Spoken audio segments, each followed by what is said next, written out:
서울 서초동 서울변호사회관 정의실에선 어제 오후 김현전 대한변호사협회 회장이 상임대표로 있는 사단법인 착한 법 만드는 사람들 주최로 포괄적 차별금지법 무엇이 문제인가라는 이름의 토론회가 열렸습니다. 찬반 입장이 첨예하게 갈리는 포괄적 차별금지법 무엇이 문제라는 걸까요? 오늘 로투데이는 차별금지법 얘기해보겠습니다. 먼저 어제 토론회 취지와 발제문 내용부터 보시겠습니다.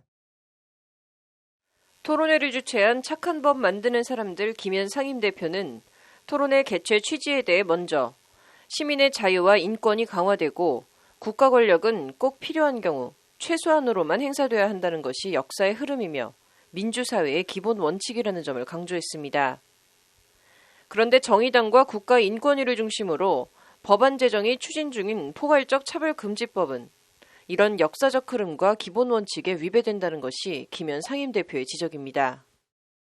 그런데 법안은 국가인권위원회가 사소한 차별 혐의를 받는 국민에게 시정명령을 내릴 수 있고 이행 강제금까지 부과해서 국가 권력이 국민 생활에 과도하게 개입하는 것이 아닌가 하는 문제점이 지적됩니다. 이 같은 문제점과 대책이 오늘 깊이 논의되기를 바랍니다. 주제 발표자로 나선 윤용근 법무법인 L+ 대표 변호사는 법적 사회적 관점에서 법안 내용을 꼼꼼하게 점검하고 의견을 수렴해서 깜깜이 입법을 막아야 한다고 강조했습니다. 그럼에도 포괄적 차별금지법에 대해선 우리 사회가 제대로 된 토론이나 협의가 아닌 마치 진보 보수 이념 논쟁을 하듯 무조건적 찬성, 무조건적 반대로 치닫고 있다는 것이 윤용근 변호사의 지적입니다. 포괄적 차별금지법안의 내용이 무엇인지는 따져보지도 않고 마치 진보 보수 이념 논쟁을 하듯이 무조건적 찬성, 무조건적 반대의 방향으로만 치닫고 있습니다. 안타까운 현실입니다. 그러나 우리 법조인들은 종교적 관점이나 인도적 관점은 잠시 접어두고 순수하게 법적인 관점에서만 일단 정의당이 지난 6월 발의한 포괄적 차별금지법은 성별, 인종, 질병, 성적 지향 등 어떤 사유로도 합리적인 이유 없는 차별을 금지 예방하겠다는 것이 법안 취지입니다.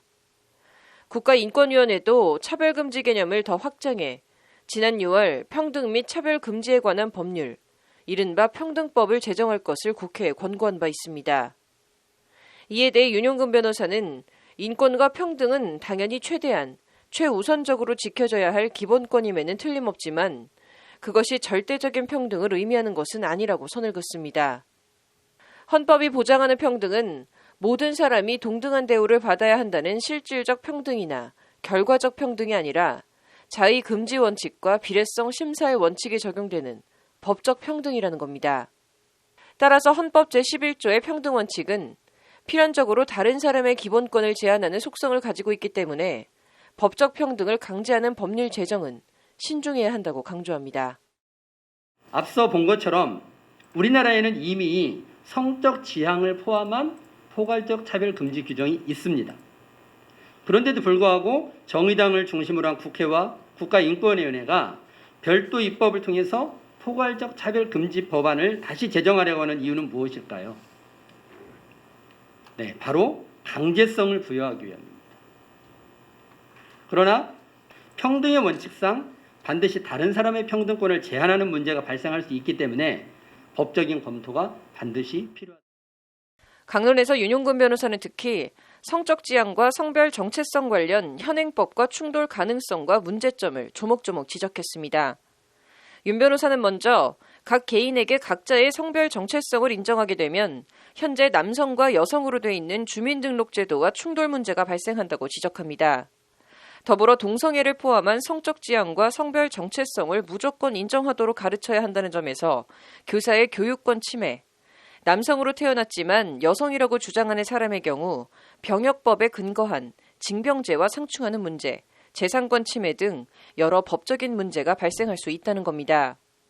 그럼에도 포괄적 차별금지법은 제9조 국가 및 지방자치단체의 책임 조항에서 차별금지법 위반이라고 판단되면 국가나 지자체가 차별금지법에 부합하도록 이를 시정하도록 하고 있어 사실상 모든 법에 우선하는 무소불위의 법이 만들어진다는 것이 윤용근 변호사의 주장입니다. 포괄적 차별금지법안 제9조에는 국가 및 지방자치단체는 차별금지법에 반하는 기존의 법령과 제도를 조사 연구하여 차별금지법에 부합하도록 이를 시정하여야 한다라고 규정하고 있습니다.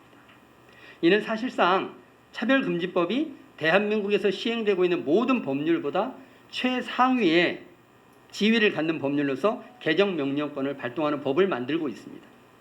그렇게 되면 실질적으로는 헌법보다 더 상위에 있는 공용 법률이 탄생합니다.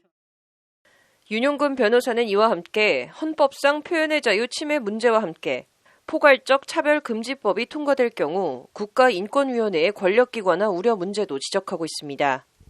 일단 국가나 지자체는 인권위 의견을 들어 차별금지법 취지에 어긋나는 법령이나 조례, 규칙 등 각종 제도를 시정해야 합니다. 또 인권위는 지금도 차별 행위에 대한 시정 권고를 할 수 있는데 여기서 더 나아가 시정 명령을 발할 수 있고 시정 명령이 이행되지 않을 경우 3천만 원 이하 이행 강제금을 반복적으로 부과할 수 있도록 하고 있습니다. 나아가 인권위는 중앙행정기관의 장 등에게 차별금지 관련 세부 시행계획 이행 결과 제출을 요구할 수 있고 검찰총장 또는 관할 수사기관회장에게 필요한 조치를 의뢰할 수도 있습니다. 국민 대다수가 아닌 소수의 인권과 평등을 전가의 보도로 인권위가 각종 국가기관 위에 군림하는 새로운 권력기관이 될 우려가 있다는 것이 윤용근 변호사의 주장입니다. 41조에서 44조까지는 국가인권위원회가 시정명령을 내릴 수 있고 이를 이행하지 않으면 3천만 원 이하의 이행 강제금을 반복적으로 부과할 수 있다는 강제 규정을 두고 있습니다.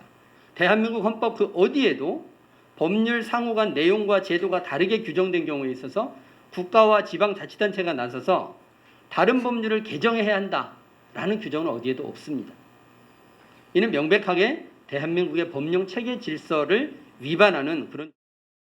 윤용근 변호사는 그러면서 국가보안법 사례를 들며 과도한 입법은 부작용이 크기 때문에 이를 제정하지 아니함만 못할 수도 있다고 거듭 강조했습니다.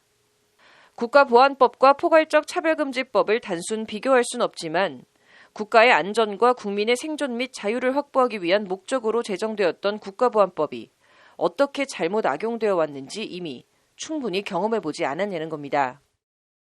우리는 이미 역사적으로 과도한 입법이 선량한 국민에게 얼마나 큰 상처를 안겨주는지 충분히 경험한 바 있습니다.